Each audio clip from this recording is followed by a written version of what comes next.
তৃণমূল এখন পাগলা কুকুর হয়ে গিয়েছে। কুকুরকে দেখলে যেরকম মুগুর দিয়ে পেটাতে হয় ঠিক তেমনি পেটাতে হবে, এই মন্তব্য করে বিতর্কে জড়ালেন বারাসাতের বিজেপি প্রার্থী স্বপন মজুমদার। প্রসঙ্গত বলি, সম্প্রতি উত্তর দিনাজপুরের চোপড়ার তৃণমূল বিধায়ক হামিদুল রহমান বিরোধী দলের কর্মীদের হুঁশিয়ারি দিয়ে বলেছিলেন, বাদরামি করবেন না, মূল্যবান ভোট নষ্ট করবেন না, কারণ ২৬ তারিখ পর্যন্ত কেন্দ্রীয় বাহিনী থাকবে, তারপরে তারা চলে যাবে। সেক্ষেত্রে আমাদের বাহিনীর সঙ্গে থাকতে হবে, তাই কেউ যেন না বলেন যে আমার কি হলো। তৃণমূল বিধায়কের সেই মন্তব্যের পরিপ্রেক্ষিতেই বারাসাতে স্বপন মজুমদার বলেন, এটাই তৃণমূলের ধর্ম, জুলুমবাজি করে তৃণমূল সরকার টিকে আছে। কিন্তু মানুষ তাদের ভুল বুঝতে পেরেছে। এই নির্বাচনের পর হামিদুল রহমানদের মতো লোককে খুঁজে পাওয়া যাবে না। তাছাড়া ওনার মতো মাতালের কথা শুনতে আমরা রাজি নই। মানুষ এবার সন্দেশখালির মতো সামনে এসে জবাব দেবে। সেক্ষেত্রে হামিদুলের মতো যদি কিছু অযোগ্য মানুষ সামনে আসে, তারও জবাব দেওয়া হবে।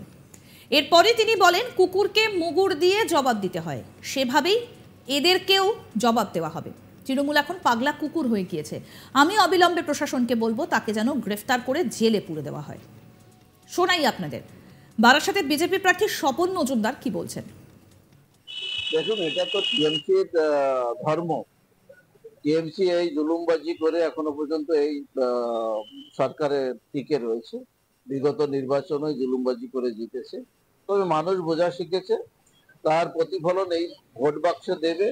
আর ওই যিনি যে বিধায়ক বলেছেন এটা, আমি আশা করি তাকে খুঁজে পাওয়া যাবে না। তারপরে তিনিও হয়তো এর জেরে বা ওনার পিছনে কি কি কাণ্ড আছে সেগুলো খুঁজে বের করে আগামী দিনে ওনার যে পাপ করে রেখেছে, অপকর্ম করে রেখেছে, তার সাজা আগামী দিনে তাকে পেতে। গণতান্ত্রিক পদ্ধতিতেই ভোট হবে, আর সেন্ট্রাল ফোর্স থাকবে। এই লোকসভা জিতবে। ওনার মতন আতাল মাতালের কথা আমরা শুনতে রাজি না। মানুষ এবার সবাই সন্দেশখালির মতন সামনে এসে তার প্রতিবাদ জানাবে। আর তার সামনে যদি ওনার মতন অপদার্থ কিছু করে, তাদেরও যোগ্য জবাব দেবে। কিভাবে জবাব দেবে? জবাব কুকুরকে কি দিতে হয়, মুগুর দিতে হয়, সে মুগুরের জবাব হবে। টিএমসি তো পাগলা কুকুর হয়ে গেছে। কুকুরকে যদি ছেড়ে রাখা হয়, আমি ইমিডিয়েট প্রশাসনকে বলবো ওকে গ্রেফতার করে জেলখানায় ভর্তি করতে। সন্ত্রাস যদি ভোট লুট করতে, আপনি মনে মুকুট দিতে, কি মুকুট? আমার গণতান্ত্রিক অধিকারকে যদি কেউ হরণ করতে আসে, লুট করতে আসে, সেটা আমরা বসে দেখবো তামাশা। এরকম হয় নাকি? তার জন্য কি তৈরি আপনারা? তার জন্য সেন্ট্রাল ফোর্স তৈরি আছে। সেন্ট্রাল ফোর্স তৈরি আছে, কিন্তু আপনারা কিভাবে করছেন? আমরা ভারতীয় জনতা পার্টির কার্যকর্তা বা পশ্চিমবঙ্গের সাধারণ মানুষ সম্পূর্ণভাবে তার প্রতিরোধ করার জন্য তৈরি আছে। উত্তর দিনাজপুরের চোপড়ার বিধায়ক হামিদুল রহমান ঠিক কি বলেছিলেন, যার প্রেক্ষিতে স্বপন মজুমদার এই বক্তব্য কি বলেছিলেন হামিদুর রহমান, আসুন শোনাই। কিছু সিপিএম কংগ্রেস ভাই টুকটুক আছে, আমি তাদের অনুরোধ করছি যে সেন্ট্রাল গভর্নমেন্টের ফোর্স ২৬ তারিখ পর্যন্ত থাকবে, তারপরে আমাদের এই ফোর্সদের সঙ্গে থাকতে হবে। আমরা সত্যি কথা বলছি, বিজেপি যদি কোনো কাজ করে থাকে দেখান, আমরা সব বিজেপিতে যাব। কংগ্রেস যদি কোনো উন্নয়নের কাজ করে দেখাইছে দেখান, আমরা সহ যাব। সিপিএম যদি করে দেখাইছে আমরা যাব সিপিএম। নইলে আমরা বলছি, অনুরোধ করে আহ্বান করে, মূল্যবান ভোটগুলো নষ্ট করবেন না, বাদরামি করবেন না। ২৬ তারিখে সেন্ট্রাল বাহিনী চলে যাবে, তারপরে আমাদের এই সেন্ট্রাল বাহিনীরা থাকবে। তখন অভিযোগ করবেন না যে আমার কি হলো, আমার এটা হলো। এটাই আমি আগে থেকে আপনাদের অনুরোধ করে কর জোরে হাত ধরে বলতেছি, ভোটগুলো নষ্ট করবেন না। এদিকে তৃণমূলকে পাগলা কুকুরের মতো মুগুর দিয়ে পেটানো উচিত। বিজেপি প্রার্থী স্বপন মজুমদারের এই মন্তব্য প্রসঙ্গে মধ্যমগ্রাম পৌরসভার চেয়ারম্যান তথা তৃণমূল নেতা নিমাই ঘোষ জানান, প্রধানমন্ত্রী থেকে শুরু করে স্বরাষ্ট্রমন্ত্রী ওনারা কুরুচিকর মন্তব্য করেন, এটাই ওনাদের কালচার। এটার তীব্র নিন্দা করি। সংসদীয় রাজনীতিতে সবারই ভোট চাওয়ার অধিকার রয়েছে। এগুলো সম্পর্কে বলতে গেলে আমাদের রুচিতে বাধে, এর জবাব মানুষ দেবে। কি বলছেন তৃণমূল নেতা নিমাই ঘোষ, শুনুন। ওনাদের যে কালচার, প্রধানমন্ত্রী থেকে শুরু করে স্বরাষ্ট্রমন্ত্রী, অন্যান্য রাজ্যের মুখ্যমন্ত্রীরা বাংলায় এসে এই সমস্ত কুরুচিকর মন্তব্য করে আমরা এর তীব্র নিন্দা করি এবং এর ভাষা নেই। আমার মনে হয় শুভবুদ্ধি উদয় হোক তাদের।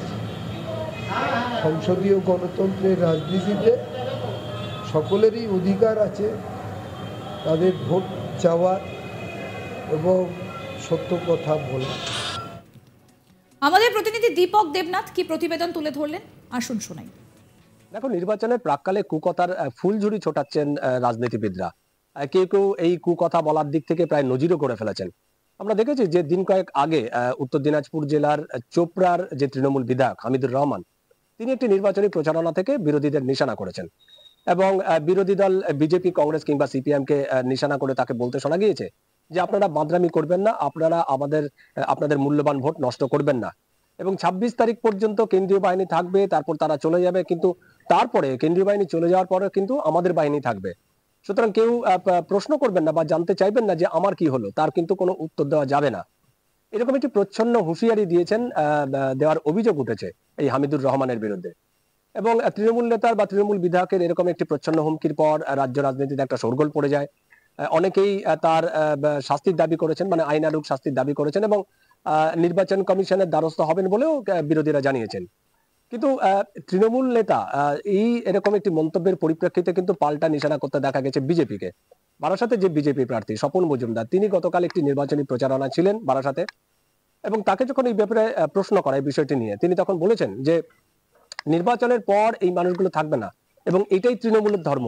এবং একসময় তিনি কুকুরের সাথে তুলনা করেছেন যে কুকুরকে যেরকম মুগুর দিয়ে জবাব দিতে হয়, ঠিক এদেরকেও ঠিক সেইভাবে মুগুর দিয়ে জবাব দিতে হবে। এবং তিনি এও বলেছেন যে আসলে তৃণমূল পাগলা কুকুর হয়ে গেছে এবং এই হামিদুরের মতো যারা তৃণমূল নেতা আছে তাদেরকে এক্ষুনি জেলে পোড়া উচিত, কারাগারে ঢোকানো উচিত এবং সেখানেই থাকা উচিত, তাদের বাইরে থাকা উচিত নয়। এবং তিনি এও বলেছেন যে সন্দেশখালীর মতো মহিলারা যেরকম ভাবে সামনের দিকে চলে এসছে, সামনের প্রকাশ্যে এসে তাদের মত প্রকাশ করছে, ঠিক সেইভাবে রাজ্যের মানুষও কিন্তু সামনে আসবে এবং সে সময় যদি এই হামিদুরের মতন কিছু অযোগ্য মানুষ যদি সামনে থাকে তাহলে তাদেরকেও কিন্তু যোগ্য জবাব দেওয়া হবে। এবং তখনই প্রশ্ন করা হয় যে যোগ্য জবাবটা কিভাবে দেবে বিজেপি। তখন তিনি বলেন যে কুকুরকে যেভাবে যোগ্য জবাব দেওয়া হয় মুগুর দিয়ে, ঠিক সেভাবেই আমরা মুগুর দিয়ে যোগ্য জবাব দেব। কারণ কেউ যদি তাদের সাথে এরকম ধরনের আচরণ করেন বা ব্যবহার করেন, সেক্ষেত্রে তাদেরকে ভালো ব্যবহার করতে হবে এমন কোনো কারণ নেই, তাদেরকেও কিন্তু ঠিক সেইভাবেই জবাব দিতে হবে। তো যেটা বলছিলাম যে এই যে কুকথার নজির যারা গড়ছেন, কিছুদিন আগেও আমরা দেখেছিলাম যে এই স্বপন মজুমদারকে চালাক। আরো আপডেট পেতে দেখতে থাকুন আজ তাক বাংলার ইউটিউব চ্যানেল, সাবস্ক্রাইব করুন।